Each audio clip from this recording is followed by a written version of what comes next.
Hey everyone, कैसे हो आप सब लोग। स्वागत है आपका, वेलकम है आपका मेरे यूट्यूब चैनल पे।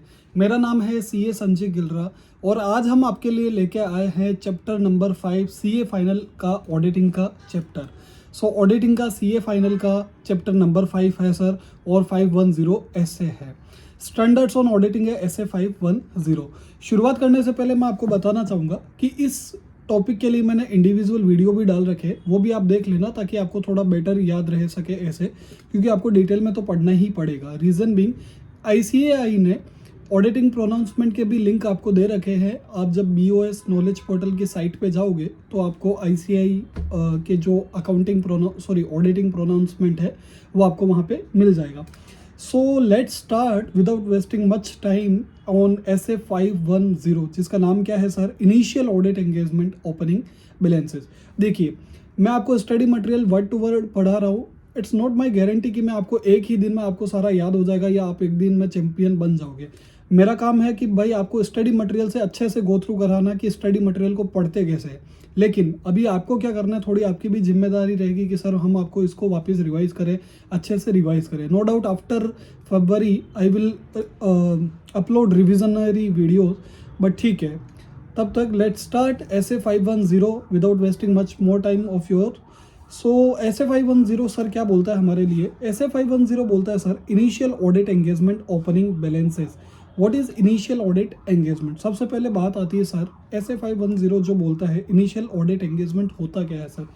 So sir, initial audit engagement होता क्या है, ऐसा एंगेजमेंट जिसकी या तो कभी जिसके फिनेंशियल्स की कभी भी ऑडिट नहीं हुई हो, मतलब पुराने कभी भी, नया कंपनी है, नई एंटिटी है। सो सबसे पहला क्या हुआ, इनिशियल ऑडिट एंगेजमेंट। और नई कंपनी नहीं हो, चलो पुरानी कंपनी है लेकिन वो ऑडिट एप्लीकेबल नहीं था, और were audited by a predecessor auditor, मतलब जिसके ऑडिटर हम नहीं थे पिछली बार। सो वहाँ पे मतलब हमारे पास कोई नया क्लाइंट आता है तो हमारे लिए ओपनिंग बैलेंसेस की क्या रेस्पॉन्सिबिलिटीज रहेगी। देखो, किया ऑडिट सीएनए है, फिर भी हमारे लिए ऐसे 510 स्पेसिफिकली आता है कि ओपनिंग बैलेंसेस में आपकी क्या जिम्मेदारी रहेगी। सो ओपनिंग बैलेंसेस में आपको क्या क्या ऑडिट प्रोसीजर परफॉर्म करने रहेंगे वो इस ऐसे के अंदर आपको बताया है। देखिए सर, सबसे पहले आपको क्या करना है, रीड द ओपनिंग बैलेंसेस के लिए आपको क्या करना है, द ऑडिटर शिल read the most recent financial statement and predecessor audit report. मतलब जो मोस्ट रिसेंट है, जैसे आज मैं 2023 के लिए अब क्या बोलते हैं अपॉइंट हुआ हूँ। सो 2023 के लिए अपॉइंट हुआ हूँ तो मेरे लिए रिसेंट या लेटेस्ट फाइनेंशियल स्टेटमेंट या ऑडिट रिपोर्ट क्या रहेगी, 31 March 2022। Determine whether prior period closing balance has been correctly brought forward. Trial balance में जो क्लोजिंग बैलेंस है, जो बेसिकली बैलेंस शीट के क्लोजिंग आइटम है, वो हमारे लिए अप्रोप्रिएटली, मतलब जितना क्लोजिंग होना चाहिए उतना ही ओपनिंग होना चाहिए। सिंपल सी बात है। हम लोग ओपनिंग बैलेंस वेरिफिकेशन भी करते हैं प्रैक्टिकली। जब हम लोग स्टैट्यूटरी ऑडिट करते हैं तो सबसे पहला प्राइमा फेसी सबसे पहला जो एग्जीक्यूशन का काम होता है, हम लोग ओपनिंग बैलेंस टेस्टिंग करते हैं। देखो, डिफरेंसेस आ सकते हैं रीजन बिंग रीक्लासिफिकेशन या रीग्रुपिंग के, लेकिन there might be chances. So we have the reason, solid reason for the same. Determine whether the opening balances reflect appropriate accounting policies. Opening balances जो है, अभी जितने भी मेरी ओपनिंग बैलेंसेस में जितने भी बैलेंसेस है, उसकी अकाउंटिंग पॉलिसी अप्रोप्रिएट होनी चाहिए हमारे अकॉर्डिंग। अब जैसे मेरे पास नया क्लाइंट आया है, सो मैंने अकाउंटिंग पॉलिसी सारी पढ़ी, मुझे लगा कि यार ये अकाउंटिंग पॉलिसी गलत है, तो फिर आपको क्या करना पड़ेगा, रीस्टेटमेंट भी करना पड़ सकता है। Perform audit procedure on opening balances. देखो, ऑडिट प्रोसीजर क्या परफॉर्म करोगे, सिंपल सी बात है, लास्ट ईयर की साइंड रिपोर्ट लोगे, साइंड ऑडिट रिपोर्ट या साइंड फाइनेंशियल लोगे, और करंट ईयर के फाइनेंशियल में जो ओपनिंग बैलेंस है, जो प्रीवियस ईयर का बैलेंस है, उसका क्या करोगे आप, opening balance testing. If current period financial statement are misstated due to misstatement in opening balances, communicate with management और TCWG। अगर आपको लगता है कि भाई करंट पीरियड फाइनेंशियल स्टेटमेंट मिसस्टेटेड है ड्यू टू ओपनिंग बैलेंसेस के कारण मिसस्टेटेड है, तो आपको क्या करना पड़ेगा। काफ़ी बार होता है ना, अपने प्रैक्टिकली अगर आप देखते हो तो मेरे ओपनिंग बैलेंसेस में डिफरेंसेस आते हैं, उसकी वजह से मेरे करंट ईयर भी इफेक्ट होता है। तो आपको क्या करना है, आपको कम्युनिकेशन करना है किसके साथ, मैनेजमेंट और TCWG के साथ, कि भाई तू मुझे इसको रिजोल्व करके दे। सो अभी हम लोगों ने क्या क्या पढ़ा कि सर हमारी सिंपल सी ऑडिट प्रोसीजर क्या रहेगी।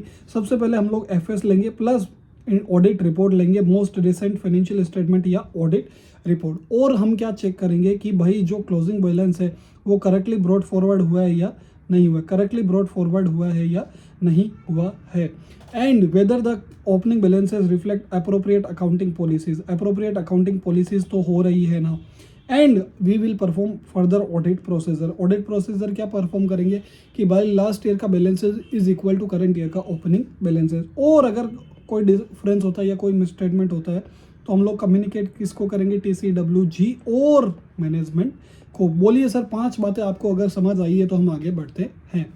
फटाफट से सर बताइए, कमेंट सेक्शन में ज़रूर लिखिए, अगर आप वीडियो देख रहे हो तो फटाफट, अगर आपको यहाँ ये पॉइंट समझ आता है तो आप आगे हम लोग बढ़ते हैं। सेकंड पॉइंट मेरा आता है sir consistency of accounting policies. देखिए भाई, जो मेरा ओपनिंग बैलेंस में अकाउंटिंग पॉलिसी फॉलो हो रहा है वही मेरा क्लोजिंग बैलेंस में फॉलो होना चाहिए।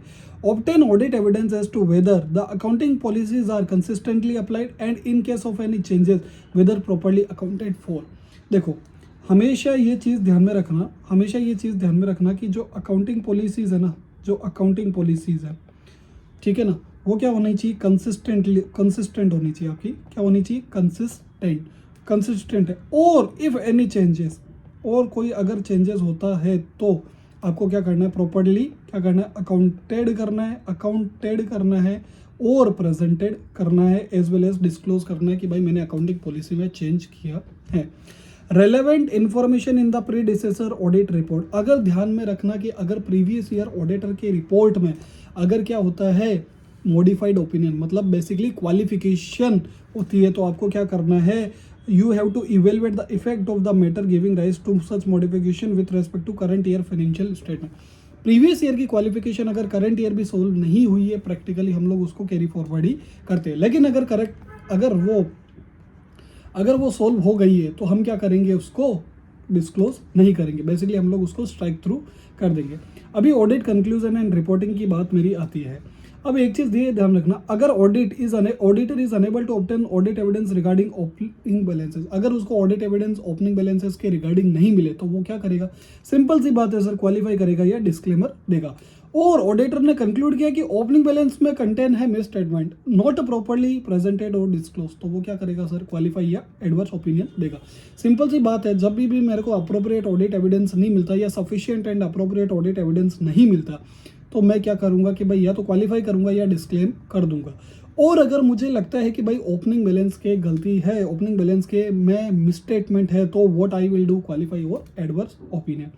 Consistency of accounting policy, if auditor concludes that accounting policies are not consistently applied in relation to opening balances or changes are not properly accounted for, qualify adverse opinion। Simple सी बात है कि अगर मेरी ये चीज़ follow नहीं होती कि भाई मेरी जो अकाउंटिंग पॉलिसी है वो कंसिस्टेंट रहनी चाहिए और जो चेंजेस हुए हैं वो properly accounted and properly presented and disclosed होने चाहिए, लेकिन अगर वो बात अगर मेरी ऐसे की बात फॉलो नहीं की तो ऐसे को आ गया ईगो और ऐसे ने बोल दिया भाई क्वालिफाई कर दो और डिस्क्लेमर कर दो तुम लोग, सॉरी एडवर्स कर दो opinion। Modification to the opinion in the predecessor audit report, अगर modification is relevant and material to the current period financial statement, auditor shall modify। Simple सी बात है सर, अगर प्रीवियस ईयर में फाइनेंशियल स्टेटमेंट में qualification continue रहती है, सो हमें लगता है कि करंट ईयर में भी ये सेम कंटिन्यू रहेगी, so we will continue with that qualification and we will issue the modified report. So हम लोगों ने ये समझा सर ऑडिट एंगेजमेंट क्या होता है। देखो बच्चों, मैं अभी भी आपको बोल रहा हूँ, इंडिविजुअल मैंने वीडियोस डाली हुई है, आप प्लीज़ वो जाके देख लेना, प्लीज़ वो जाके अच्छे से देख लेना। अभी सर आती है मेरी टेस्ट योर अंडरस्टैंडिंग 6। क्या बोलती है test your understanding 6? CM Hussain is appointed auditor of a firm for 2022-23 on 31st July 2022. The accounts of the firm were unaudited in year 2021-22. The firm had material inventories reflected in its financial statement even as on close of 31st March 2022. ठीक है, मतलब firm के पास material inventories पड़ी है, ठीक है। He is performing audit procedure including attending physical inventory counting as on 31st March 2023. However, there is a lingering doubt in his mind regarding opening inventories reflected in financial statement. Does there exist any responsibility on this part? तो अभी आपको क्या करना है sir, test your understanding के आपके answer में चलते हैं। आपको क्वेश्चन समझ में आया कि सर मेरे को डाउट है मेरी इन्वेंट्री के regarding, so what I have to do, what are the responsibilities for me in this case? So SA 510 क्या बोलता है, that in conducting an audit of initial audit engagement, one of the objective क्या है तुम्हारा, audit with respect to opening balance is to obtain sufficient appropriate audit evidence about whether opening balances contain misstatement that materially affect the current period financial statement. मतलब सबसे पहले आपको क्या लेना है, sufficient and appropriate audit evidence लेना है कि भाई मेरे opening balances में कुछ गलतियां थी जिसका इफेक्ट मेरे current period में भी पड़ रहा है, तो उसका मुझे क्या करना पड़ेगा, sufficient and appropriate audit evidence लेना पड़ेगा. The auditor has to evaluate, उसको इवेल्युएट भी करना है कि भाई audit procedure performed in the current period provide evidence relevant to opening balances और specific audit procedure are required to perform to obtain audit evidence regarding the opening balances. देखो simple सी बात है, आज मैं जब मेरा पहला क्लाइंट है, फर्स्ट ईयर क्लाइंट है, तो मैं क्या करूंगा, ओपनिंग बैलेंस टेस्टिंग करूंगा. ठीक है, अब मुझे लगता है कि ओपनिंग बैलेंसेस में कुछ गड़बड़ी है, तो मैं क्या करूंगा, थोड़ा सा प्रोसीजर को अपना एक्सटेंड को इंक्रीज करूंगा और मैनेजमेंट से प्रीवियस ईयर का डेटा भी मांगूंगा. ठीक है ना. In the case of inventories, however, the current period audit procedure on the closing inventory provide little evidence regarding inventory on hand at the beginning of the period. सीधी सी बात है कि आप अगर आज क्लोजिंग इन्वेंट्रीज की कर रहे हो, बेसिकली आज ऑडिट कर रहे हो आप 31 मार्च 2023 की, तो वो सबूत कैसे देगा 2022 की इन्वेंट्री का. Therefore, additional audit procedure may be necessary. अब एडिशनल ऑडिट प्रोसीजर में आप क्या कर सकते हो, observe a current physical inventory count and reconciling it to the opening inventory count. Performing audit procedure on the valuation of opening inventory item. Perform audit procedure on gross profit and cut off. देखो simple सी बात है, मैं practically आपको बताता हूँ कि हम लोग क्या करते हैं. इन्वेंट्री का हम लोग क्या करते हैं, बेसिकली हम लोग एक पूरा रिकन्सिलेशन बनाते हैं, ओपनिंग प्लस परचेज प्लस मेरा production minus consumption minus internal consumption minus gain और लॉस प्लस माइनस गेन और loss equal to closing stock equal to calculated closing stock और इन minus sales as well. So equal to calculated closing stock. अब आज मैं 31 मार्च 2023 पे खड़ा हूँ. ठीक है, मैंने 1 अप्रैल 2022 से 2023 का वॉक बनाया, बेसिकली इन्वेंट्री का वॉक बनाया कि आज मेरी ओपनिंग इतनी थी. सो बेसिकली मैं क्या कर रहा हूँ, मैं 2022 पे कि 2023 का ऑडिट पे खड़ा हूँ. ये मेरे लिए क्या हो गया, क्लोजिंग बैलेंस. ये मेरे लिए क्या हो गया, ओपनिंग. सो यहाँ पे मैं क्या करता हूँ, ओपनिंग प्लस परचेज प्लस आपका internal transfer minus sales minus plus production भी आएगा, plus production minus sales minus internal consumption plus minus gain और लॉस इक्वल टू क्या हो गया मेरा, कैलकुलेटेड क्लोजिंग स्टॉक. अब मैंने क्या किया, फिजिकली वेरीफाइड किया क्लोजिंग स्टॉक को, तो मैं इन दोनों को मैच करूंगा. वेदर दीज आर इक्वल तो एंटिटी इज गुड, अगर दीज आर नॉट इक्वल तो फिर मैं एंटिटी की बैंड बजा के रख दूंगा कि भाई क्यों इक्वल नहीं है, जबकि मेरे प्रोडक्शन के फिगर भी परफेक्ट है, मेरे परचेज का फिगर भी परफेक्ट है. इसका मतलब क्या है, ओपनिंग के अंदर लोचा है. सो ये चीज़ एक ध्यान में हमेशा रखना. और हम लोग एडिशनल प्रोसीजर क्या परफॉर्म कर लेते हैं कि भाई मेरा ओपनिंग जो इन्वेंट्रीज है, ठीक है ना, ओपनिंग इन्वेंट्री और क्लोजिंग इन्वेंट्री का होल्डिंग पीरियड वगैरह हम लोग चेक करते हैं, डिफरेंट रेशियोज से एनालिसिस करते हैं कि भाई जो ओपनिंग इन्वेंट्रीज है वो perfectly fine it is in the presented in the financial statement. So ये हम सब लोग काम करते हैं SA 510 के हिसाब से. चलिए सर, आपका SA 510 फटाफट क्लोज भी हो गया, ख़त्म भी हो गया. अभी हम लोग चलते हैं SA 530 ऑडिट सैम्पलिंग. बड़ा ही प्यारा टॉपिक है, बड़ा ही जोरदार टॉपिक है, आपको एक्चुअली मज़ा आएगा. देखिए सर, आप बोलते हो मज़ा आता है, लेकिन ऑडिट में बिल्कुल मज़ा नहीं आता. दोस्तों बात सही है आपकी, लेकिन क्या कर सकते हैं. सो SA 530 क्या बोलता है मेरा, ऑडिट सैम्पलिंग. ठीक है ना. चलो, इस भाई ने तो सबसे पहले ही केस स्टडी दे दी. सो सबसे पहले केस स्टडी देख लेते हैं. CA Ritesh Deshpande has drawn some sample during the course of audit of a manufacturing company for testing control as well as test of detail. देखो टेस्ट ऑफ कंट्रोल क्या होता है, test of detail क्या होता है, हम लोगों ने चैप्टर नंबर 4 में पढ़ा था. देखो टेस्ट ऑफ डिटेल सिंपली किसको बोलते हैं, वॉचिंग वेरिफिकेशन को, जो आप परचेज इनवॉइस टेस्ट करते हो, बिल ऑफ लेडिंग वगैरह करते हो. टेस्ट ऑफ कंट्रोल किसको बोलते हैं कि भाई ये मेरी रिस्क है, इसके अगेंस्ट मैंने ये कंट्रोल लगा रखा है, तो वो कंट्रोल बराबर लगा रखा है या नहीं, उसकी डिज़ाइन इफेक्टिवनेस, उसकी ऑपरेटिंग इफेक्टिवनेस, वो हम लोग सब चेक करते हैं. तो उसको क्या बोलते हैं sir, control testing. On the basis of the sample selected he reaches an erroneous conclusion that access control on application are less effective. मतलब जो एप्लीकेशन कंट्रोल्स है मेरे, एक्सेस वाले कि मैं इजीली एक्सेस कर सकता हूँ, मतलब अनऑथराइज्ड पर्सन भी एक्सेस कर सकता है. So these are the ineffective. Further, on the basis of sample selected, he concluded erroneously that work in progress inventory amounting to rupees 5 crore in financial statement are materially misstated. मतलब 5 करोड़ का WIP मेरा क्या है, materially misstated है. Outline the above risk involved, discuss how it is going to affect the audit of a company. कैसे ये effect करेगा. देखो आपको एक्चुअल में जो लाइव सिनेरियो मिल रहा है ना, उसका तो मज़ा ही अलग है. लिटरली एकदम आपको लाइव सिनेरियो मिल रहा है. टेस्ट योर अंडरस्टैंडिंग 7 आपका पढ़ना है, ठीक है. इसका आंसर पढ़ोगे ना, बड़ा ही ब्यूटीफुल है, बड़ा ही ब्यूटीफुल, जोरदार, मतलब एकदम मज़ा आ जाए वैसा आपको फील होगा. अब देखो, the described risk is a sampling risk. It is the risk that auditor concludes based on a sample may be different from the conclusion if the entire population were subject to the same audit procedure. Obvious सी बात है, मुझे जब पता है कि भाई यहाँ पे मेरा इफेक्टिव नहीं है, टेस्ट ऑफ कंट्रोल इफेक्टिव नहीं है, तो मैं अगर सैम्पलिंग बेसिस पे अगर उस चीज़ पे मैं काम करूँगा तो मेरा ओपिनियन डिफरेंट रहेगा. लेकिन अगर मैं टोटल पॉपुलेशन लूँ तो मेरा ओपिनियन 100% डिफरेंट रहेगा. The auditor has arrived at erroneous conclusion on the basis of the sample selected. तो यह यहाँ ये इंडिकेट कर रहा है आपको कि ये क्वेश्चन में इंडिकेट कर रहा था कि यहाँ पे क्या है, मेरी सैम्पलिंग रिस्क है.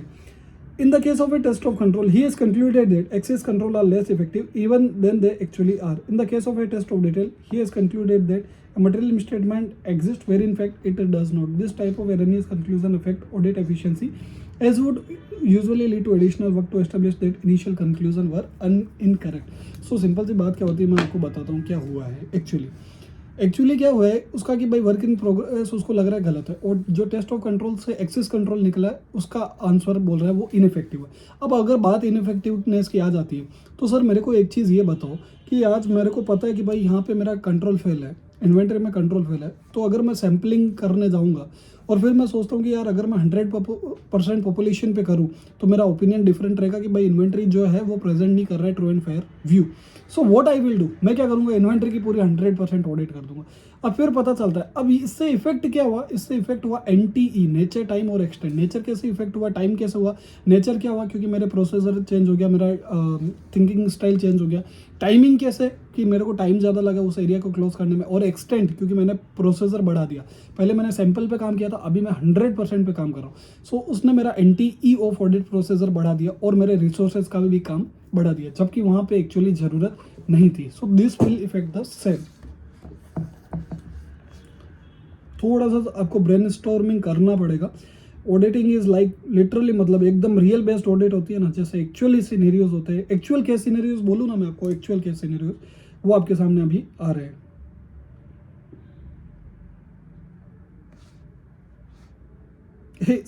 इस चैप्टर के अंदर खाली कंटेंट दे रखा है और खाली क्वेश्चंस दे रखे हैं. आपको अच्छे से क्वेश्चन सोल्व करना है.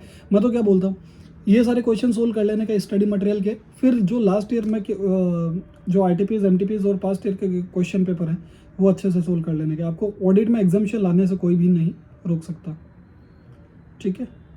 सो ऐसे 5:30 हम पढ़ेंगे सर ऑडिट सैम्पलिंग.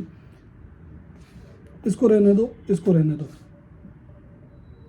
सबसे पहले सर ऑडिट सैम्पलिंग क्या होता है. The application of a audit procedure to less than 100% of item within a population of audit relevance such that all the sampling units have a chances of selection in order to provide the auditor with a reasonable basis on which to draw conclusion about the entire population. आज simple सी बात है, मेरी purchase की मुझे audit करनी. Purchase के मेरे 1000 ट्रांजेक्शन है. मैं क्या करता हूँ, 10% ऑफ टोटल पॉपुलेशन और 25 विच एवर इज लोअर में करता हूँ. तो मेरे 100 पॉपुलेशन और 25. सर ये आप क्या बोलते हैं, IFC में टेस्टिंग ऑफ कंट्रोल से रिलेटेड एक सैम्पलिंग है कि भाई अगर आपके ट्रांजैक्शन जो डेली रिकरिंग ट्रांजैक्शन है उनके लिए आपको पॉपुलेशन इतनी सेलेक्ट करनी है.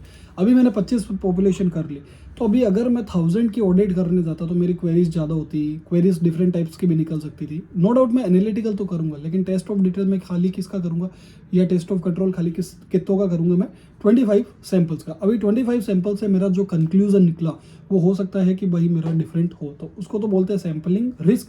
और जो मैंने 25 सैम्पल सेलेक्ट किए उसको बोलते हैं ऑडिट की सैम्पलिंग, ठीक है सर. सो सबसे पहला मेरा क्या है, sample design, size and selection of item for testing. So ये क्या बोल रहे हैं, while designing audit sample the auditor shall consider the purpose of the audit procedure and characteristics of the population.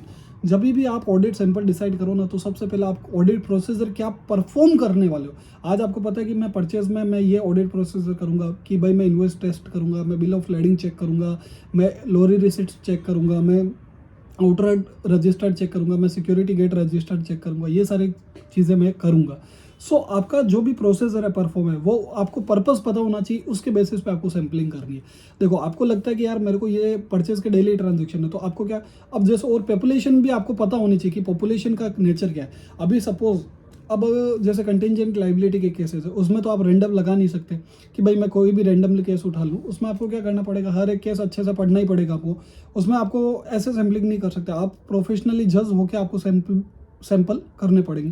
Financial statement में काफ़ी सारे areas ऐसे हैं जहाँ पे आप रैंडम सैम्पलिंग अप्लाई नहीं कर सकते। You have to be very like professional scepticism, basically you have to very sceptical कि भाई आपको सैंपल किस टाइप के चूज करने हैं, ठीक है ना। आपका वो प्रोफेशनली जजमेंट डिपेंड करेगा। The auditor shall determine sample size sufficient to reduce sampling risk to an acceptable low level. Sample size ऐसी रखनी कि भाई अपने को मिनिमाइज हो सके, अपने सैम्पलिंग जो रिस्क है वो क्या हो सके, मिनिमाइज हो सके। The auditor shell select item for sample such that each sampling unit have the equal chance of selection. वो तो सीधी सी बात है।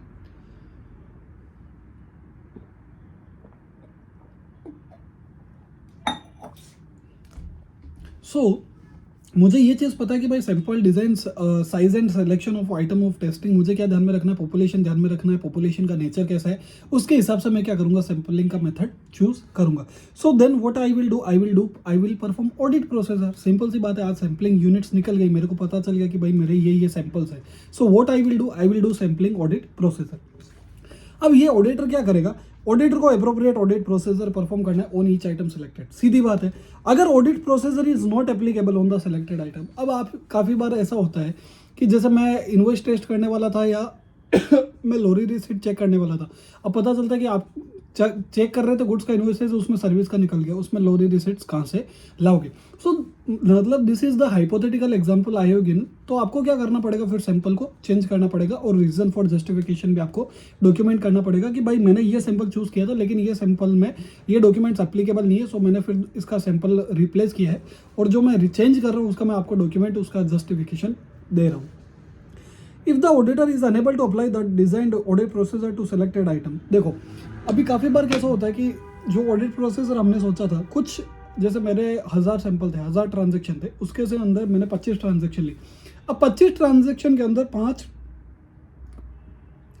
ट्रांजेक्शन के अंदर वो प्रोसीजर अप्लाई नहीं हो पा रहा है, कोई भी रीजन से, XYZ रीजन, डॉक्यूमेंटेशन हो गया या मैनेजमेंट का इंटेंशन हो गया या जो भी बोलो, तो आपको क्या करना पड़ेगा, डेविएशन निकालना पड़ेगा कि आज जो मेरी ऑडिट प्रोसेसर है उसमें ये 5 सैंपल फिट नहीं हो रहे, तो फिर आपको उसको अलग तरीके से टेस्ट करना पड़ेगा। और अगर आपको लगता है कि वो भाई नहीं है तो फिर मटेरियलिटी चेक करो और आपको फिर क्या करना पड़ेगा, consider the implication on the audit opinion. ठीक है sir. Other points of consideration क्या है, the auditor shell investigate the nature and cause of deviation for misstatement identified and evaluate it's possible effect. देखो अगर कोई डेविएशन निकलता है तो उसका मिसस्टेटमेंट देखो और उसका पॉसिबल इफेक्ट क्या हो सकता है मेरे ऑडिट ओपिनियन पे, वो मुझे चेक करना है। When a deviation misstatement is considered as normal as anomaly, the auditor shall perform audit procedure to obtain high degree of certainty that is not representative of the population. ये एक चीज़ ध्यान में रखना, अभी आपने जैसे कोई भी सैंपल निकाला और वो डेविएट हो गया तो आपको ये देखना पड़ेगा, ये चेक करना पड़ेगा कि भाई ये मेरे पॉपुलेशन को रिप्रेजेंट नहीं कर रहा है, इसीलिए मैंने सैंपल को चेंज किया। काफ़ी सारे अपने ट्रांजेक्शन में सैंपल होता है कि भाई ये मेरी पूरी पॉपुलेशन को ट्रीट नहीं कर रहा है, ये मेरी पूरी पॉपुलेशन को रिप्रेजेंट नहीं कर रहा है। For test of detail, the auditor shall project misstatement found in the sample to the population. The auditor shall evaluate the result of the sample and whether the use of audit sampling has provided a reasonable basis. मतलब simple सी बात है कि auditor को क्या करना है, जैसे आज मैंने 1000 में से 25 ट्रांजेक्शन चूज किए, तो क्या वो 25 ट्रांजेक्शन, अब सपोज मेरे ट्रांजेक्शन की डील होती है 1000 करोड़ में, एक एक ट्रांजेक्शन 500 करोड़ 700 करोड़ 800 करोड़ का होता है। अब जो मैंने सैम्पलिंग सेलेक्ट की है वो मेरे स्टोर एंड स्पेयर आइटम के निकल गए जो 25 रुपये, 3000 रुपये, 2000 रुपये, 1000 रुपये। तो whether it is representative, whether it is logical, मतलब आपने रैंडम सैम्पलिंग लगाया, आपने रैंडम रन किया और आपने देखा कि यार मेरे 25 में से 20 सैंपल, टोटल 25 सैंपल का टोटल ही जाके मेरा 1 लाख रुपया हो रहा है, तो whether it is representative in terms of value. तो आपको इवेल्युएट करना कि रिजल्ट आपको लगता है कि भाई ये बराबर नहीं आया तो आपको फिर रैंडम वापस रन करना पड़ेगा। ठीक है sir. So this is the thing, वो हम लोगों ने ख़त्म कर लिया है। अभी 5:30 का हम लोगों ने केस स्टडी ख़त्म किया है। So 530 is not as relevant in at the level of CA final, मतलब आप इसको ठीक है ऑन एवरेज आप इसको पकड़ सकते हो। अभी सबसे इंपॉर्टेंट ऐसे मेरा SA 550 रिलेटेड पार्टीज, जबरदस्त, very very very very important ऐसे 550 रिलेटेड पार्टीज। सो सबसे पहला मेरा क्या बोलता है ऐसे का क्या बोलता है कि रिक्वायरमेंट क्या है, व्हाट इज द रिक्वायरमेंट, आज ये मेरा ऐसे क्यों लेके आए, मतलब आपको सबसे पहले जाके क्या करना है। देखो ऑब्जेक्टिव क्या रहेगा मेरे रिलेटेड पार्टी ट्रांजेक्शन के ऐसे का, कि आज मेरी जितने भी ट्रांजेक्शन है जो रिलेटेड पार्टी के साथ हो रहे हैं या जो आर्म्स लेंथ बेसिस पे नहीं हो रहे, अगर नहीं हो रहे तो उनको भी अप्रोप्रिएटली डिस्क्लोज करना है और कंप्लायंस करना है एप्लीकेबल FRF का, और अगर हो भी रहे तो भी मुझे डिस्क्लोज तो करना ही पड़ेगा। सिंपल सा ऑब्जेक्टिव है इस ऐसे का। इस ऐसे को लाए क्यों है, देखो आज क्या होता है, काफ़ी सारी एंटिटीज़ होती है, जैसे सपोज एक्स पार्टी से मैं 50 रुपये में डील कर रहा हूँ और वाई पार्टी से मैं 100 रुपये में डील कर रहा हूँ, 100 रुपये में माल बेच रहा हूँ, तो भाई वाई एक्स में और पब्लिक का पैसा लगा हुआ है ए लिमिटेड के अंदर, तो आज पब्लिक बोलेगी यार तू भाई इसको 50 रुपये में बेच रहा है, इसको 100 रुपये में बेच रहा है, पैसा हमारा है, तू कर क्या रहा है, सिंपल सी बात। सो इन्वेस्टर को यूजफुल इन्फॉर्मेशन मिले कि भाई ये मेरे रिलेटेड पार्टी ट्रांजेक्शन है, ये मेरे रिलेटेड पार्टी इन्फॉर्मेशन है, इन्वेस्टर को यूजफुल इन्फॉर्मेशन मिले, उसके लिए हम लोग क्या बोल रहे हैं कि सर उसके लिए आपको क्या करना पड़ेगा, अप्रोप्रिएटली डिस्क्लोज करना पड़ेगा रिलेटेड पार्टी ट्रांजेक्शन का। सो सबसे पहले रिक्वायरमेंट क्या है ऐसे की कि आपको एज एन ऑडिटर आपको क्या क्या प्रोसीजर परफॉर्म करनी पड़ेगी, बहुत ही जोरदार है, बहुत ही जबरदस्त है, आपको ध्यान से सुनना है। सबसे पहले आपको risk assessment procedure and related activity. Sir what is risk assessment procedure, हम लोगों ने चैप्टर नंबर 4 के अंदर पढ़ा था, what are the risk assessment procedure before initiating audit of a client, ठीक है सर, वो हमको खत्म करना है। दूसरा, we have to understand the entities related party relationship and transaction. देखो रिलेटेड पार्टी ट्रांजेक्शन और रिलेटेड पार्टी रिलेशनशिप के भी कंट्रोल्स होंगे, रिस्क एंड कंट्रोल मैट्रिक्स बना हुआ होगा, मैनेजमेंट ने भी आइडेंटिफाई कर रहा होगा, वो हमें मैनेजमेंट से लिस्ट लेनी है और उनका चेक करना है, एक एक ट्रांजेक्शन हमको अच्छे से चेक करना है। Maintaining alertness for related party information when reviewing records और डॉक्यूमेंट्स। दो जो बेसिकली देखिए क्या होता है कि काफ़ी बार हम लोग board meetings, internal audit report, forensic audit report ये सब पढ़ते हैं, तो हमको इन्फॉर्मेशन मिलती है कि हाँ भाई ये पार्टी इसकी रिलेटेड है, ये पार्टी इसकी रिलेटेड है, और through any other social websites, ठीक है। Sharing related party information with the engagement team. आपको फिर क्या करना है, अगर आपको कोई रिलेटेड पार्टी इन्फॉर्मेशन का आभास हुआ है तो आपको क्या करना पड़ेगा, उस भाई को बताना पड़ेगा, मतलब आपकी टीम को बताना है। Identification and assessment of risk of material misstatement associated with related party transaction. Simple सी बात है, आइडेंटिफाई करना है एंड रिस्क असेसमेंट करना है आपको रिलेटेड पार्टी ट्रांजेक्शन के कारण। Response to the risk of material misstatement associated with related party transaction. देखो सिंपल सी बात है, क्या काम करना है, एक्चुअली क्या काम करना है, इस पर ऐसे सिंपल सी बात है, मैं आपको बता दूं। सबसे पहले तो आपको देखो मैनेजमेंट को जाके पूछना है भाई तेरी रिलेटेड पार्टी ट्रांजेक्शन की लिस्ट दे दे, वो मेरे को बता दे ताकि मैं उसको अप्रोप्रिएटली डिस्क्लोज कर सकूँ, और फिर आप चेक करोगे कि भाई जो उसने बताया इन्फॉर्मेशन क्या वो फाइनेंशियल स्टेटमेंट के साथ डिस्क्लोज है या नहीं।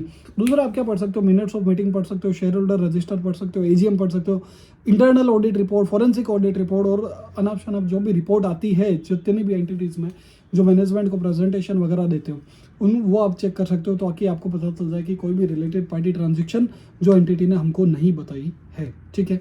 तीसरा आप क्या कर सकते हो सर, आप क्या कर सकते हो, आपको आइडेंटिफाई करना पड़ेगा रिस्क असेसमेंट। सो बेसिकली आपको रिस्क असेस करना पड़ेगा कि अगर आज मेरा रिलेटेड पार्टी ट्रांजेक्शन छूट जाए कोई, तो उसका क्या इम्पैक्ट होता है मेरी एंटिटी पे। अभी सपोज करो 10,000 करोड़ की एंटिटी है, उसका टर्नओवर 10,000 करोड़, और वो खाली उसके पास एक ही रिलेटेड पार्टी और उससे वो मुश्किल से 10 लाख रुपए का माल डील करती है।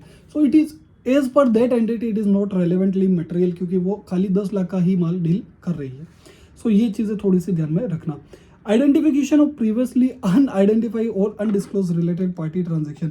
आप बहुत जोरदार निकले, आप पहली बार ऑडिट करने गए और आपको पता चला कि भाई ये तो रिलेटेड पार्टी ट्रांजेक्शन है और इसको क्या नहीं किया है सर, डिस्क्लोज नहीं करा है। So what you will do, मतलब जब आप ऑडिटर एज ए ऑडिट करने जाते हो और आपको पता लगता है कि भाई ये तो डिस्क्लोज ही नहीं करे, मतलब जो रिलेटेड पार्टी ट्रांजेक्शन डिस्क्लोज करना चाहिए था,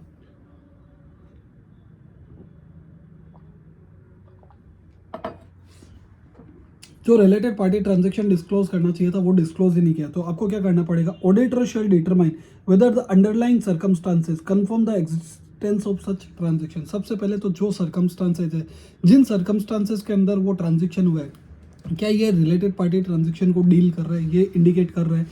फिर आपको क्या करना पड़ेगा, कम्युनिकेट करना पड़ेगा टीम के साथ ताकि वो और एविडेंसेस ला सके। फिर आपको रिक्वेस्ट करना है मैनेजमेंट को कि भाई आप आइडेंटिफाई कर लो अच्छे से एक बार सारे के सारे रिलेटेड पार्टी ट्रांजेक्शन, एंड आपको फिर परफॉर्म करना पड़ेगा। देखो आपको एक पता चल गया कि भाई यहाँ पे मैनेजमेंट ने गलती की है, तो फिर आपको यूँ और होगा कि भाई और कुछ और भी छूट सकता है, तो आप टीम को भी लगाओगे, खुद भी लगोगे और मैनेजमेंट को भी लगाओगे। मतलब आपको यहाँ पे तो आइडेंटिफाई हुआ, यहाँ पे टीम को लगाया आपने, यहाँ पे मैनेजमेंट को खुद को लगाया, और आपने खुद ने भी काम किया, आपने सब्सटेंटिव प्रोसीजर अपनाए। Reconsider risk with respect to other related parties. देखो अदर रिलेटेड पार्टी के साथ भी आप रिस्क आइडेंटिफाई जो आपने आइडेंटिफाई कर रखी थी उसको भी रिविजिट करना पड़ेगा। अगर if non disclosure by management appear intentional evaluate the implication. आपको लगता है कि मैनेजमेंट ने जानबूझ के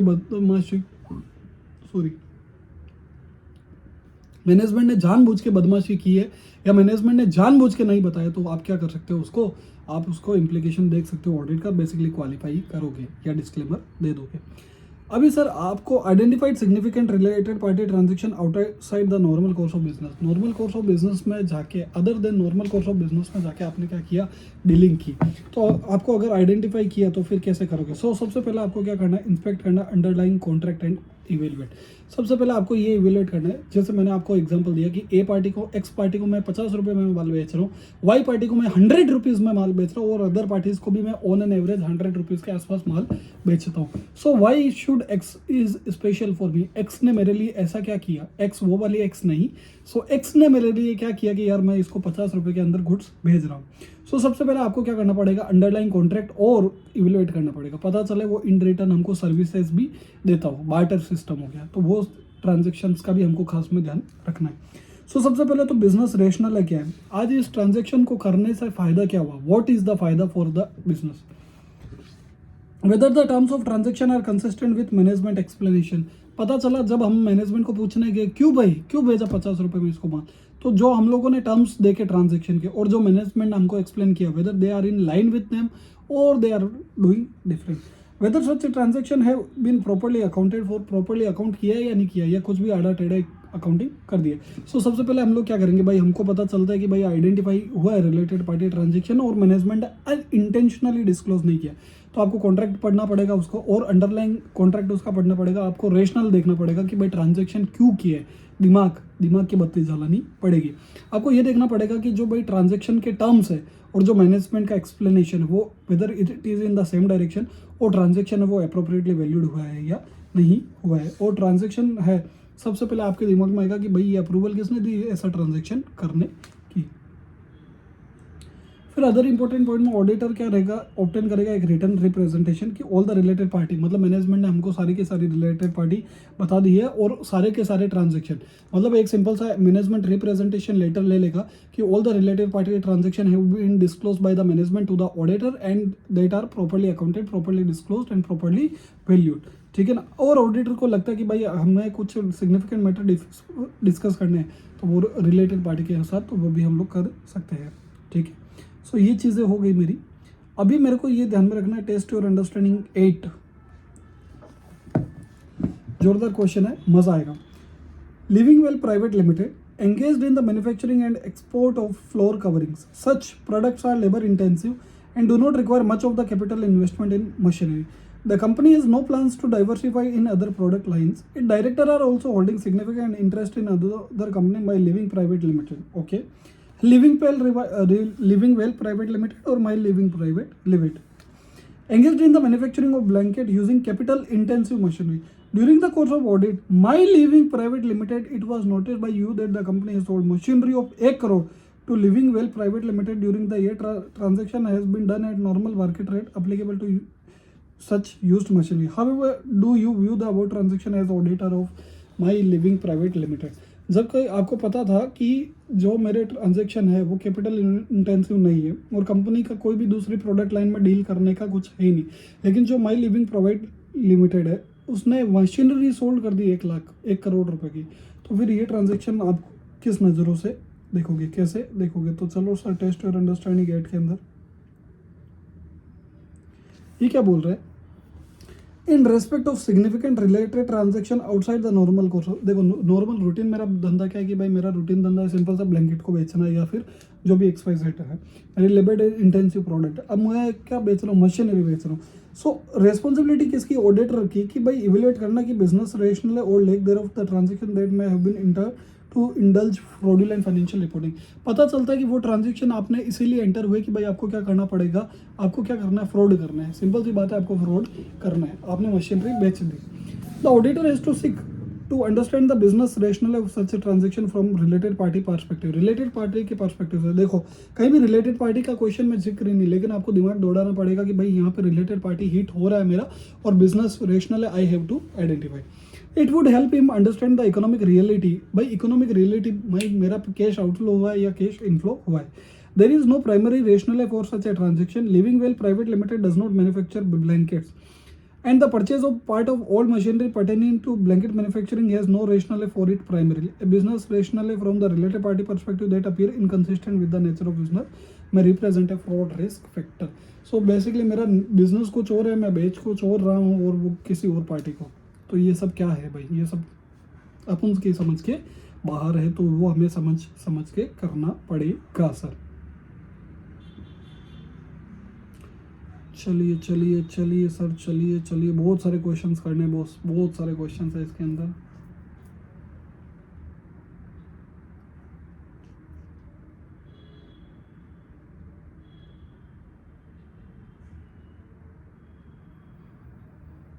जोरदार है। केस स्टडी हमारी 1, केस स्टडी हमारी क्या है सर, केस स्टडी है 1। इस वीडियो के अंदर अपन केस स्टडी 1 ही खत्म करेंगे, फिर जो आगे की वीडियो आएगी छोटी सी 15-20 मिनट की रहेगी, उसके अंदर हम लोग केस स्टडी 2 एंड टेस्ट और अंडरस्टैंडिंग के बाकी के क्वेश्चंस खत्म करके इस चैप्टर का काम तमाम करेंगे। छोटा सा चैप्टर था बट मजा आया होगा। Honest speciality chemical private limited a 1000 crore की टर्नओवर कंपनी है, having plants in Khopoli, Mahad, Ankleshwar for manufacturing various product for fertiliser unit. देखो जब भी आप क्वेश्चन पढ़ो ना, तो ये अंडरस्टैंडिंग रखना कि कंपनी क्या बिजनेस करता है, क्या कंपनी लिस्टेड है, क्या कंपनी लिस्टेड नहीं है, और कंपनी का टर्नओवर वगैरह वो थोड़ा सा ध्यान में रखना कभी भी आप MCQ सोल्व करो तो in the examination hall. For manufacturing various product for fertiliser unit, cosmetics and paint industry. The company has built up a good reputation and apart from the domestic market, it export to the European market and the Middle East.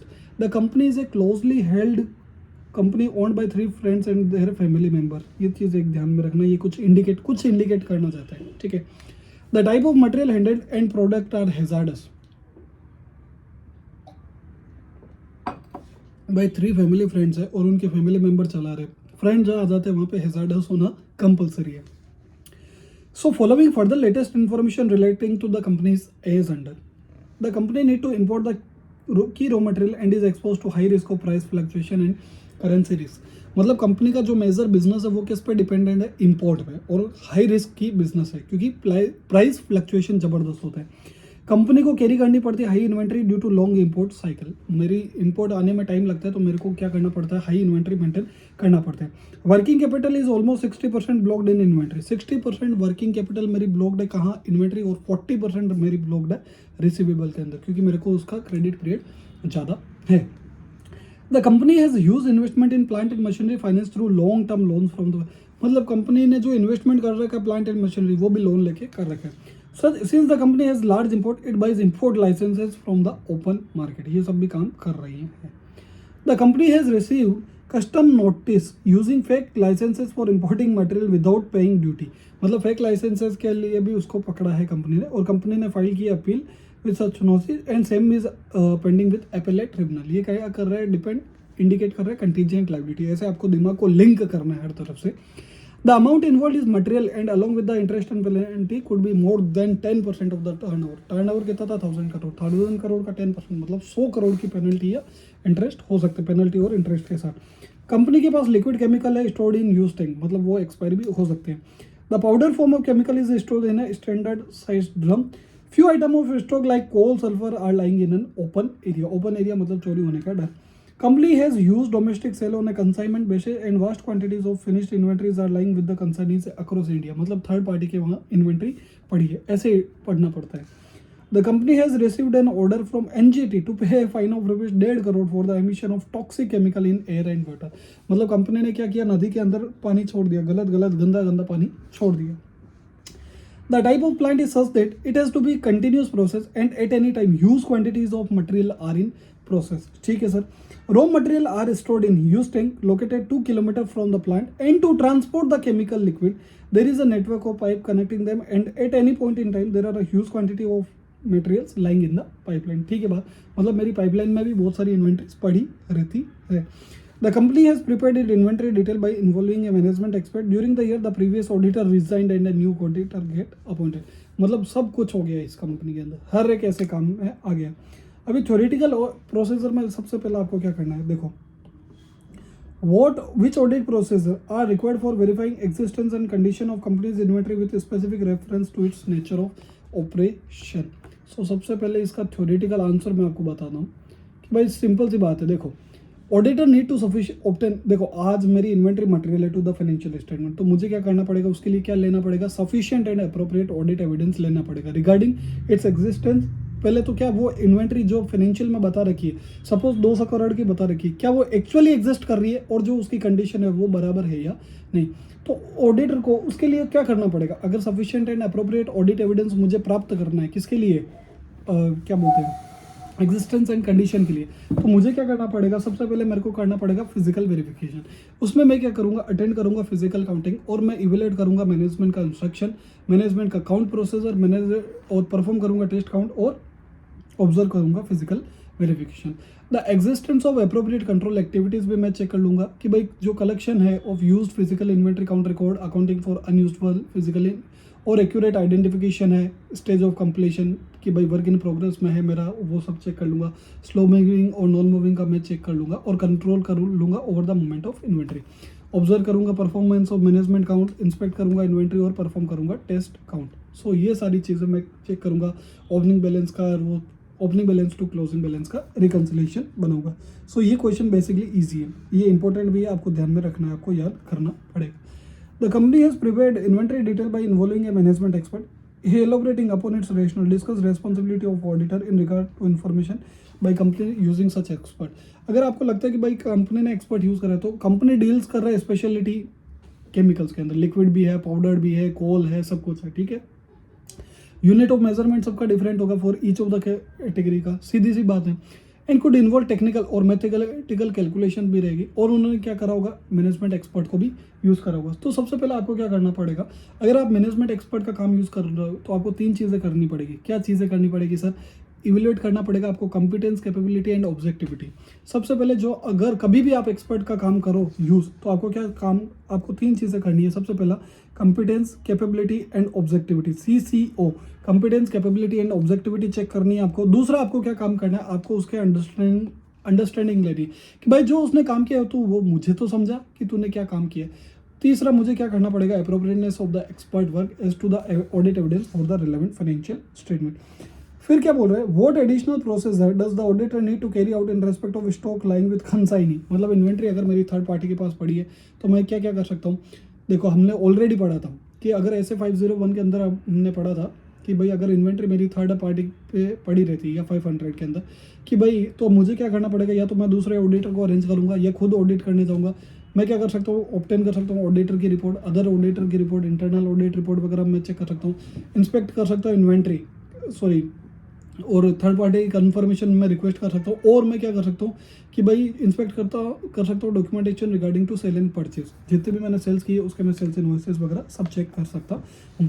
What procedure should the auditor need to undertake for litigation matter. Litigation matter के लिए सबसे पहले मुझे क्या करना पड़ेगा, देखो litigation का मुझे कहाँ से पता चलेगा, लिटिगेशन के लिए कंपनी ने क्या किया होगा, लीगल पर्सनल हायर किया होगा, तो मैं सबसे पहले लीगल एक्सपेंसेस का रिव्यू करूंगा, तो मुझे पता चलेगा कि उस बंदे का नाम, क्योंकि मैनेजमेंट ने मुझे नहीं बताया। फिर मैंने उससे क्या मंगवाऊंगा, return confirmation after taking authorisation from the management कि भाई आपने इस पर्टिकुलर बंदे को क्यों हायर किया और ये बंदा तो बहुत फेमस बंदा है और आपने इसको क्यों हायर किया है। सो वो चीज़ मैं करूंगा। तीसरा मैं क्या कर सकता हूँ, मिनट्स ऑफ मीटिंग भी चेक कर सकता हूँ, TCWJ और मैनेजमेंट, क्योंकि अगर कोई सेंसिटिव बंदा होगा जहाँ हमने नॉन कंप्लाइंस किया तो वो पक्का मीटिंग के अंदर डिस्कस किया होगा और वो मिनट्स के अंदर लिखा हुआ भी होगा, ठीक है।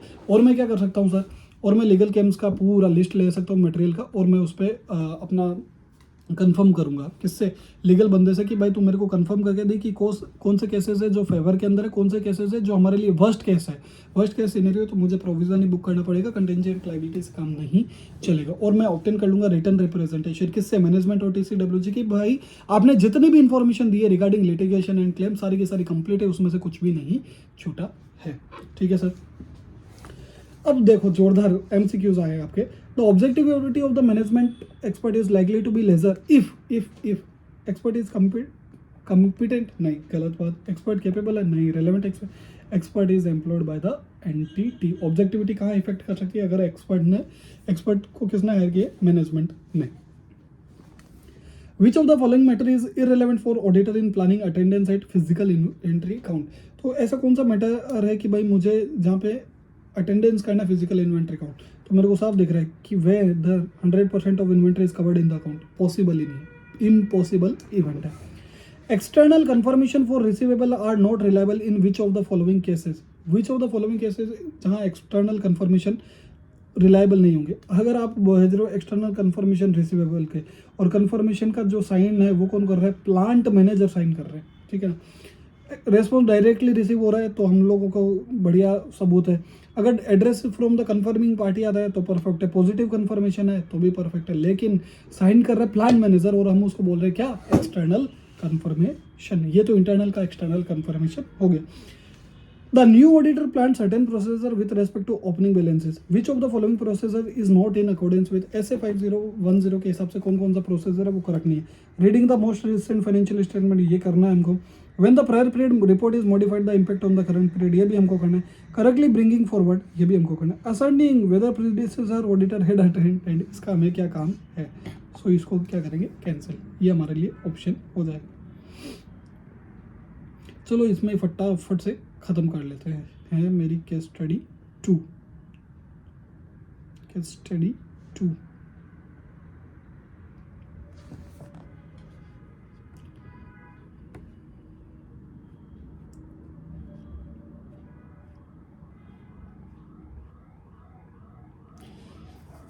देखिए सर, केस स्टडी 2 क्या बोलती है sir, trustworthy real estate private limited with mister Bharoselal as MD along with his wife Maya own the company. चलो भाई भरोसेलाल एक मैनेजिंग डायरेक्टर है। The company it floated one SPV real trust developer limited in which a foreign entity become a joint venture with 50% स्टेक। The venture was formed with its head office in Mumbai to invest in SRA project, some rehabilitation product and develop into commercial side। हमें nature पता चल गया कि भाई company क्या काम करती है, बिल्डर है बेसिकली। भरोसेलाल एक बढ़िया आदमी है। Was going through a rough pitch in his life. He was in financial difficulty and mounting dues and huge outstanding exposure to the banks and supplier in his company. Mrs. Maya was from a very wealthy family and had fallen in love with भरोसेलाल। बोलो क्या question पूछते हैं, romantic story एकदम। Who was from a middle class family, Mrs. Maya had an expensive lifestyle and was short of funds to maintain her lifestyle.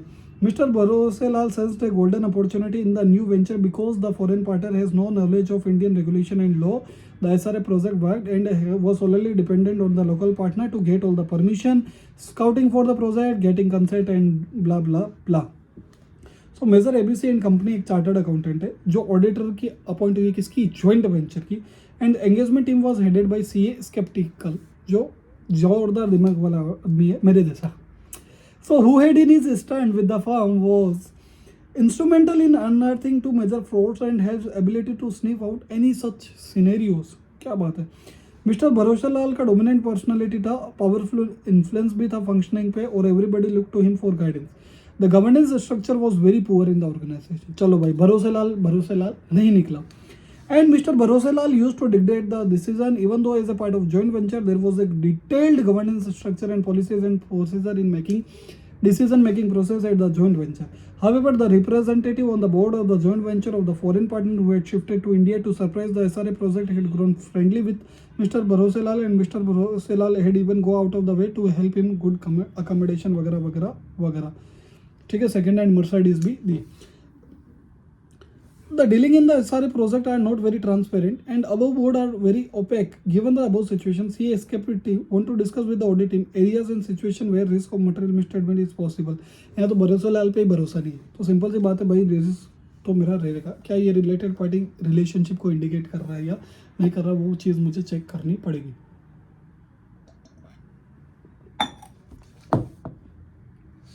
सो आपको ऐसे 550 के हिसाब से रिलेटेड पार्टी के हिसाब से आपको एंगेजमेंट टीम को गाइड करना है, क्या आप एक्शन लोगे। तो चलो मैं इसका आंसर पढ़ते हैं, अपन इसका आंसर अच्छे से पढ़ते हैं। कि सबसे पहले आप क्या करोगे, the engagement team shall include specific consideration of the susceptibility of the financial statement to the material statement due to fraud और एरर। ऐसे 240 का भी आप रेफरेंस लोगे। आप क्या करोगे, nature and extent of the entities relationship and transaction with related parties as identified independently by verification of MBP1 data and data available on MC website relating to director and company. आप simple सा क्या करोगे कि भाई आपको लगता है यहाँ रिलेटेड पार्टी ट्रांजेक्शन या रिलेटेड पार्टी रिलेशनशिप हिट हो रहा है, तो आप MBP1 फॉर्म लोगे जो रिलेटेड पार्टीज का होता है, वो आप इंडिपेंडेंट वेरिफिकेशन करोगे कि भाई जो मेरे फाइनेंशियल के अंदर रिलेटेड पार्टीज दिख रही है और जो MBP1 के अंदर रिलेटेड पार्टीज दिख रही है, वेदर दे आर मैचिंग और नॉट। दूसरा आप क्या करोगे कि जो डेटा MCA पे अवेलेबल है उसको भी आप क्रॉस वेरीफाई करोगे। फिर आपको प्रोफेशनल स्केप्टिसिज्म तो रखना ही है थ्रू आउट द ऑडिट, क्योंकि मेरा फ्रॉड और एरर का यहाँ पे चांसेस है, ठीक है ना भाई। आपको यहाँ लगता है कि सरकमस्टांसेस, और ये जो सरकमस्टांसेस, ये जो माहौल है वो इंडिकेट कर रहा है कि भाई मेरा रिलेटेड पार्टी रिलेशनशिप या रिलेटेड पार्टी ट्रांजैक्शन हो सकता है और मैनेजमेंट ने आइडेंटिफाई नहीं किया या मैनेजमेंट जानबूझ के छुपा रहा है। तो आपको क्या करना पड़ेगा सर, आपको क्या करना पड़ेगा, आपको अंडरलाइंग रिकॉर्ड्स और डॉक्यूमेंट देखने पड़ेंगे जो existence of related party relationship या ट्रांजैक्शन बताए। The importance of the management and TCWG attest to the identification, appropriate accounting, disclosure of related party transaction and the related risk management override of control. In addition, आप simple सा क्या काम करोगे, how special purpose entities are controlled by the management. आप ये भी check करोगे कि भाई जो स्पेशल पर्पज एंटिटीज है वो कैसे कंट्रोल कर रही है मैनेजमेंट, ट्रांजेक्शन कैसे हो रहे हैं एंटिटी और बिजनेस पार्टनर के बीच में, एक्सचेंज ऑफ आइडिया कैसे हो रहे हैं, कंसिडरेशन ऑफ सर्कमस्टांसेस की इंडिकेटिव जो आपको अर्निंग इंडिकेटिव दे कि भाई जो मैनेजमेंट ने फॉलो की है, कोई नॉन ऐसा इंटरनल या एक्सटर्नल फैक्टर हो जो मैनेजमेंट पे प्रेशर क्रिएट कर रहा हो या मैनेजमेंट पे को इंसेंटिव दे रहा हो। ये सारे आपको ऐसे 240 के हैं, ऐसे 240 के आंसर्स हैं, ठीक है ना। A consideration of management involve in overseeing employ with access to cash, और मतलब कितना एक्सेस है कैश का। कंसिडरेशन ऑफ अनयूजुअल और अनएक्सप्लेन्ड चेंज हो गया बिहेवियर के अंदर, ठीक है ना। Maintaining a proper state of mind throughout the audit regarding the potential for misstatement, मतलब इंपॉर्टेंस आपको देना है कि भाई कितना पोटेंशियल है स्टेट ऑफ माइंड का, मतलब क्लाइंट का, कि वो क्लाइंट अपनी बात मान ही नहीं रहा, अपनी बात से छूट ही नहीं रहा। Consideration of the types of circumstances that if encountered may indicate the possibility of fraud. A consideration of how an element of unpredictability will be incorporated into nature, timing and extent of audit process. A consideration of any allegation of fraud, a consideration of the audit processor that might be selected to respond to the susceptibility to material due to fraud. Simple सी बात है, इसको घूम फिर के आपको क्या करना है, सिंपल सी बात है, आपको रिलेटेड पार्टी ट्रांजेक्शन का आपके हिसाब से सारे डॉक्यूमेंट्स को टेस्ट करना है। फिर ये जो सारी प्रोसेसर दे रखी है कि आपको स्केप्टिसिज्म रखना है, आपको क्वेश्चनिंग माइंड रखना है, आपको हमेशा आपकी टीम को अवेयर रहना है, एंड आपको ये देखना है कि भाई मैनेजमेंट के बिहेवियर, मैनेजमेंट के स्टाइल, मैनेजमेंट के रहन सहन में कोई फर्क आया है, और मैनेजमेंट ने जो प्रॉपर स्टेट ऑफ माइंड है कि मैनेजमेंट एक ही बात पे अड़ा हुआ है, और मैंने आपको लगता है कि मैनेजमेंट का एटीट्यूड कैसा है, वो सब चेक करोगे आप जब आप रिस्क असेसमेंट प्रोसीजर परफॉर्म करोगे, तो आपको पता चल जाएगा कि सर बहुत घपला कहाँ पर है। सो ये सारी चीज़ें आपको करनी पड़ेगी रिलेटेड पार्टी ट्रांजेक्शन के लिए। What are the fraud risk factor in the given case, sir क्या क्या fraud risk factor, sir fraud risk factor होते क्या जो इंड्यूस करते हैं बेसिकली कि भाई हाँ फ्रॉड हो सकता है। देखो इंसेंटिव्स या प्रेशर हुआ, भाई आपको जैसे मैंने एक एग्जांपल दिया था, मैंने चैप्टर नंबर 1 या चैप्टर नंबर 2 की वीडियो के अंदर, कि एक बैंक थी, उसने अपने जो सेल्स मैंने उनको टारगेट दिया कि तुमको 1 लाख कस्टमर अकाउंट खोलने हैं। अभी वो 1 लाख कस्टमर अकाउंट तो खोल नहीं सकते with in a very short period of time, और उन्होंने इतना इंसेंटिव दिया कि भाई हम लोग 50% इंसेंटिव देंगे, और प्रेशर भी डाला कि तुमको करना ही पड़ेगा, नहीं तो तुम्हारी नौकरी खतरे में। तो ये मेरे को एक फ्रॉड इंडिकेट कर सकता है कि मेरे जो भी जितने भी कस्टमर बैंक अकाउंट खुले हैं, जबकि आपको पता चल रहा है कि अदर बैंकिंग रेट्स है, वो जो मेरी बैंक है और जो अदर बैंक्स है उसमें ज़्यादा इंक्रीज नहीं हुआ, लेकिन मेरी बैंक में सब्सटेंशियल इंक्रीज हुआ, मेरी बैंक में 100% कस्टमर बढ़े। तो ऐसा तो क्या रीज़न है, तो भाई सेल्समैन ने फर्जी अकाउंट खोले होंगे कि या जो कस्टमर की कंसेंट के बिना ही अकाउंट खोल दिए होंगे। तो ये एक चीज़ ध्यान में रखना। Perceived opportunity to commit fraud, आपको अपॉर्चुनिटी मिल गई जिससे आपको पता चल सकता है कि मैं फ्रॉड कर सकता हूँ, और रेशनलाइजेशन ऑफ द एक्ट, ठीक है, तो ये 3 चीज़ें अगर आपको लगता है कि तो ये मेरा फ्रॉड रिस्क फैक्टर हो सकता है।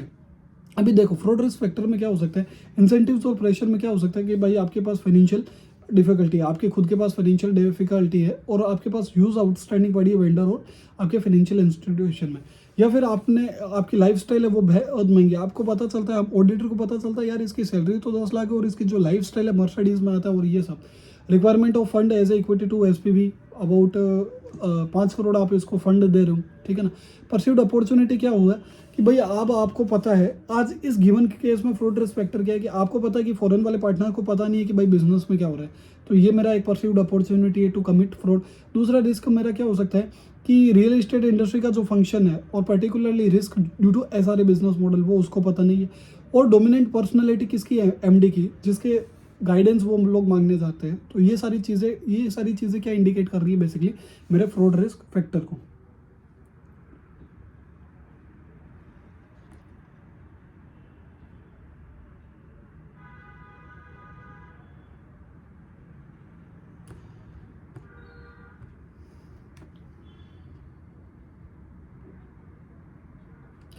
अब एक इसमें ये पूरा आपको बताता हूँ, ये क्वेश्चन जोरदार है कि भाई given the situation that each partner in the joint venture has to bring into entity contribution, 5 crore contribution लाना है, लेकिन मिस्टर भरोसेलाल ने एक अपॉइंटेड की है एजेंसी यूजलेस भरोसेलाल ने अपॉइंट करी है useless and sons private limited to get consent from the slum dwellers और with the agency was paid ₹20 crore as kitty to get the job done. 20 crore जैसे ही हम लोगों ने पे किए within short period, the infusion of ₹5 crore as equity contribution by mister Bharoselal. अब आपको CA capital को गाइड करना है कि भाई ये लिंक क्या है इसके अंदर ऐसे 550 के अंदर और गाइडेंस अवेलेबल है एज पर ऐसे 240। तो आपको what are the additional processor you have to perform. So सबसे पहले आप इस सिचुएशन में, आज इस सिचुएशन में आप क्या करोगे, भाई आपको पता है कि भाई मेरे को एंटिटी को कंट्रीब्यूशन करना है 5 करोड़ का, ठीक है ना, और भरोसेलाल ने एक अपॉइंट कर ली एक एजेंसी और उसके थ्रू 5 करोड़ रूट करवाए, सिंपल सी बात है, ठीक है ना। और 5 करोड़ की with in A short period of time क्या दे दी, इक्विटी भी दे दी। अभी आप समझो, सबसे पहले आपको क्या करना पड़ेगा, रिलेवेंट इन्फॉर्मेशन किसको करनी पड़ेगी, सबसे पहले ये इन्फॉर्मेशन जैसे आज मुझे मिली, मैं ऑडिटर मैनेजर हूँ, मैं ऑडिट मैनेजर हूँ, सो मुझे इमीडिएटली ये इन्फॉर्मेशन देनी पड़ेगी एंगेजमेंट टीम को कि भाई ये जो ट्रांजेक्शन है ना इसके रिलेवेंट डॉक्यूमेंट्स आप सारे चेक करो। सबसे पहला काम मैं ये करूँगा क्योंकि टीम मेरी काम करती है, मैनेजर कभी भी काम नहीं करते frankly. Where the applicable reporting framework establishes relevant related party के रिक्वायरमेंट्स क्या क्या है। सबसे पहले as per applicable FRF what is the requirement of related party. अब मैं मैनेजमेंट को रिक्वेस्ट करूंगा कि मैनेजमेंट मैं तेरे हाथ जोड़ा हूँ, तेरे पैर पड़ रहा हूँ, तू जितने भी रिलेटेड पार्टी ट्रांजेक्शन हुए हैं तेरी एंटिटी के अंदर वो तू चुपचाप मेरे को उसकी लिस्ट दे दे, और फिर मैं उससे इंक्वायरी कर लूंगा कि क्या तूने कंट्रोल्स लगा रखे हैं जिससे तुझे पता चले कि ये भाई मेरा रिलेटेड पार्टी ट्रांजेक्शन है। मैं परफॉर्म कर सकता हूँ सब्सटेंटिव ऑडिट प्रोसीजर परफॉर्म कर सकता हूँ, मैं इन्वेस्ट टेस्टिंग कर सकता हूँ, मैं कॉन्ट्रैक्ट के रेशनल पढ़ सकता हूँ, मैं ये भी चेक कर सकता हूँ, मैं रिकन्सिडर भी कर सकता हूँ कि भाई मैंने रिस्क, क्योंकि मेरे को एक रिलेटेड पार्टी ट्रांजेक्शन मिल गई जो मैनेजमेंट ने मुझसे छुपाई, तो I will reconsider my risk कि भाई रिस्क पहले मैंने लो असेस करी थी, अब मैं इसको हायर कर दूंगा। और अगर आपको लगता है कि नॉन डिस्क्लोजर जो है रिलेटेड पार्टी का वो इंटेंशनल है मैनेजमेंट का, मैनेजमेंट ने आपसे जानबूझ के दगाबाजी की, मैनेजमेंट ने आपसे जानबूझ के छुपाया, तो आप क्या कर सकते हो, you have to evaluate the effect on your audit opinion. ठीक है सर, तो ये सारी चीज़ें आपको करनी पड़ेगी। मैंने आपको बहुत शॉर्ट समरी में बताया क्योंकि we are here for discussing. Fourth question क्या है मेरा sir, if based on audit additional audit procedure undertaken by CA sceptic it is established that there is a likelihood of misappropriation of fund and financial statement as a whole may be material. How skeptic need to plan the future course of action. आपको पता चलता है कि additional audit procedure जैसे done किया तो आपको पता चला कि भाई फंड्स का मिसअप्रोप्रिएट हुआ, तो आपको क्या करना पड़ेगा सर, आपकी देखो कभी भी रियल प्रैक्टिकल लाइफ में यही होता है, कभी भी आपको लगता है कि यहाँ पे मिसअप्रोप्रिएशन ऑफ फंड हो रहा है, आप इस एंटिटी की ऑडिट नहीं कर सकते, इस एंटिटी की आपने ऑडिट की तो आपकी ऑडिट नाफरा वाले ले जाएंगे आपको। तो सबसे पहले आपको क्या करना है, सबसे पहले आपको मैनेजमेंट को हाथ जोड़ना है। मैनेजमेंट भाई मुझे पता है तूने मिसअप्रोप्रिएशन किया है, तूने बहुत सारी चोरियां की है, भले ही मैं रिपोर्ट कितनी भी क्वालिफाई कर दूँ और रिपोर्ट क्वालिफाई कर दूँ, डिस्क्लेम कर दूँ, एडवर्स भी कर दूँ, तो मुझे वो करने नहीं देगा, तो मैं मेरी प्रोफेशनल और लीगल रिस्पॉन्सिबिलिटी में मेरी कॉलर वाइट कॉलर को बचाना चाहूँगा। So what I will do, I will determine my legal and professional responsibility then I will withdraw from the engagement. जैसे बाईजूस में किसने रिज़ाइन किया, डेलोइट ने रिज़ाइन किया, वैसा के वैसे मैं भी रिज़ाइन कर दूंगा, ये मेरा रेजिग्नेशन लेटर, मैं अपने आप से ले ऑफ हो जाऊंगा।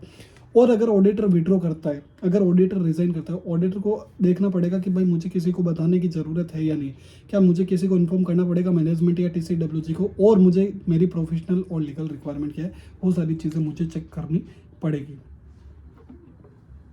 ठीक है सर। फिर अब हमारा क्वेश्चन है, which of the following best describe the method that Bharoselal can indulge to commit fraud.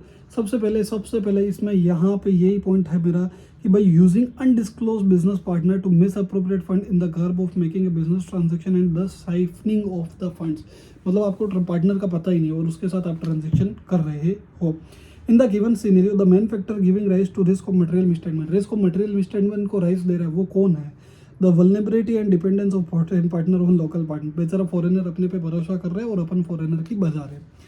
In the given scenario which is the most important red flag for the auditor, red flag auditor के लिए क्या है, undisclosed related party relationship to siphon off the funds, ये चीज। Which of the following is not a fraud risk factor, कौन सा fraud risk factor नहीं है, so floating of new SPV itself, basically मैं एसपीवी को खुद बना रहा हूँ। सो ये मेरा केस सिनेरियो हुआ। अब मैं आगे पढ़ता हूँ, जब मैं आगे बढ़ता हूँ सर इस चैप्टर के अंदर सर और क्या बचा है, इस चैप्टर के अंदर एक इंटीग्रेटेड केस सिनेरियो बचा है। बिल्कुल बिल्कुल बिल्कुल प्लेन वनीला बॉन्ड क्वेश्चन है, बिल्कुल प्लेन वनीला बॉन्ड क्वेश्चन है, मैं आपको लिटरली बता रहा हूँ, आप खुद से कर सकते हो, मेरे को आपको सुनने की भी ज़रूरत नहीं है। जहाँ पे मेरे को लगा कि ये मुझे पढ़ाना है तो ये मैंने पढ़ा दिया। सो इसी के साथ मेरा चैप्टर नंबर 5 भी खत्म होता है। अब देखो 4 क्वेश्चन है, छोटे छोटे 4 क्वेश्चन है, 4 क्वेश्चन है टेस्ट और अंडरस्टैंडिंग के, मैं आपको बता देता हूँ जो अपन ने ऑलरेडी डिस्कस कर लिए। पहला क्वेश्चन है विथ रिगार्ड टू इन्वेंट्री कि भाई स्पेशल कंसिडरेशन क्या देने एज पर ऐसे 501 इन्वेंट्री को। तो हम लोगों ने बोला कि भाई इवेल्युएट करना आपको मैनेजमेंट का इंस्ट्रक्शन एंड मैनेजमेंट का प्रोसीजर परफॉर्म करना है, मैनेजमेंट का अकाउंट इंस्पेक्ट करना है इन्वेंट्री और परफॉर्म करना है टेस्ट काउंट। सेकंड पॉइंट यही है कि अगर अटेंडेंस फिजिकल काउंटरिंग पे पॉसिबल नहीं है तो आपको क्या करना पड़ेगा, ऑल्टरनेटिव डेट पे प्रोसीजर परफॉर्म कर दो, अदरवाइज आपका क्या कर दो, मॉडिफाई कर दो ओपिनियन। अब ये एक चीज़, मुझे सेगमेंट इन्फॉर्मेशन, ऐसे 50 का सेकंड क्वेश्चन है कि सेगमेंट इन्फॉर्मेशन में मुझे क्या क्या चीज़ें चेक करनी है। सो सेगमेंट इन्फॉर्मेशन में मेरे को सेल ट्रांसफर एलिमिनेशन वो सारे चेक करने हैं, कंपैरिजन चेक करना है मेरे को बजट के साथ, अलोकेशन करना है assets and cost among segment और कंसिस्टेंसी करनी है पीरियड में। आज मैं अगर ऑडिट सैम्पलिंग करता हूँ तो ऑडिट सैम्पलिंग करता हूँ तो मुझे क्या क्या चेक करना पड़ेगा कि भाई टेस्ट ऑफ ऑडिटर का जो मेरा आया है रिजल्ट ऑफ सैंपल वो मेरे को चेक करना पड़ेगा, जो सैम्पलिंग है उसने अप्रोप्रिएट बेसिस दिया है या नहीं दिया है, और रिक्वेस्ट करना पड़ेगा मैनेजमेंट टू इनकन्सिस्टेंसी और वो सब। अभी आज मुझे एक्सटर्नल कंफर्मेशन है, ये पूरा का पूरा एक छोटा सा केस सिनेरियो है, केस सिनेरियो नहीं बोल सकता, ये पूरा का पूरा एक छोटा सा केस स्टडी टाइप क्वेश्चन है, वो आप खुद से पढ़ोगे तो आपका इजीली हो जाएगा। सो इसी के साथ मेरा बिंदास तरीके से मेरा होता है सर चैप्टर नंबर 5 एकदम मेरी तरफ से बिल्कुल एंड, बिल्कुल दी एंड। हमने एसएम को वर्ड टू वर्ड पढ़ा है, मैं अभी भी आपको बोल रहा हूँ चैप्टर नंबर 5 और जो चैप्टर नंबर 6 पढ़ाने वाले हो उसके अंदर 560, 570 और 580 एसेज रहेंगे मोस्टली। सो वो एसेज भी आपको कहाँ से पढ़ने हैं, मेरी जो इंडिविजुअल वीडियो है जो मैंने डाल रखी है यूट्यूब चैनल पे, वहाँ से आपको रेफर करनी है सर, तो ये आपको मज़ा आएगा, ज़्यादा मज़ा आ जाएगा। वहाँ से आप रेफर करो, फिर यहाँ पे पढ़ो, रेलेवेंट ऐसे पढ़ो, उसके क्वेश्चन आंसर सोल्व करो, और प्रीवियस कोर्स में जो भी क्वेश्चंस थे वो भी आप कवर कर लो, तो आपके एसेज बहुत स्ट्रॉन्ग, बहुत अच्छे से स्ट्रॉन्ग हो जाएंगे। थैंक यू सो मच, हार्दिक अभिनंदन आपका, आपने मेरी वीडियो को देखा, 1 घंटे 2 मिनट 3 मिनट तक मेरे को आपने सुना। So thank you so much for the same. And अगर आपको वीडियो को लाइक आता है, लाइक करना यार प्लीज़, लाइक भी करना, बढ़िया सा शेयर भी करना और बढ़िया सा सब्सक्राइब भी करना sir, please please please, thank you so much. And like share subscribe तो करते रहना और करते रहना, जितना शेयर करोगे, जितना लाइक करोगे, जितना सब्सक्राइब करोगे, उतने मार्क्स ज़्यादा आपके आएंगे हर एक सब्जेक्ट में। Thank you so much, hope you will enjoy the my video, all the best for your studies.